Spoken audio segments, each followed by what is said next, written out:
ନୂଆ ବର୍ଷରେ ଆହୁରି ଥରାଇବ ଜାଡ଼, କମିବ ପାରଦ, ବଢ଼ିବ ଶୀତ। ରାତି ତାପମାତ୍ରା 3ରୁ 5 ଡିଗ୍ରୀ ସେଲସିୟସ୍ କମିବା ନେଇ ପୂର୍ବାନୁମାନ କରିଛି ଭୁବନେଶ୍ୱର ପାଣିପାଗ କେନ୍ଦ୍ର। ତେବେ ଦେଶର ପୂର୍ବ ଭାଗରେ ଥିବା ଗୁରୁଚାପ ବଳୟଟି ପଶ୍ଚିମ ଦିଗକୁ ଗତି କରୁଥିବାରୁ ରାଜ୍ୟକୁ ଥଣ୍ଡା ଶୁଷ୍କ ବାୟୁ ପ୍ରବାହ ବଢ଼ିବ, ଯାହା ପ୍ରଭାବରେ ରାତିର ତାପମାତ୍ରା ଅହେତୁକ ଭାବରେ କମିବ ବୋଲି ଆକଳନ କରାଯାଇଛି। ତେବେ ଜାନୁଆରୀ ପ୍ରଥମ ସପ୍ତାହ ପର୍ଯ୍ୟନ୍ତ ରାଜ୍ୟରେ ଶୀତ ଲାଗି ରହିବ।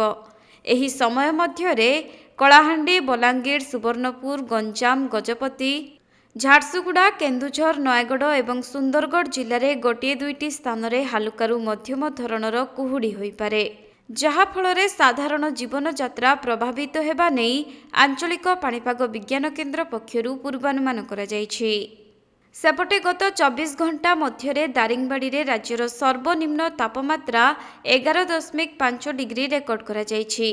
ଏହା ବ୍ୟତୀତ ଝାରସୁଗୁଡ଼ାରେ 11.6, ଫୁଲବାଣୀ ଓ ସୁନ୍ଦରଗଡ଼ରେ 13, କୋରାପୁଟରେ 13.5, ଶିମିଳିଗୁଡ଼ାରେ 13.9 ଏବଂ ଜଗତସିଂହପୁରରେ 14.5 ହୋଇଥିବା ବେଳେ ଅନୁଗୁଳରେ 14.6 ଡିଗ୍ରୀ ତାପମାତ୍ରା ରହିଥିବା ସୂଚନା ମିଳିଛି।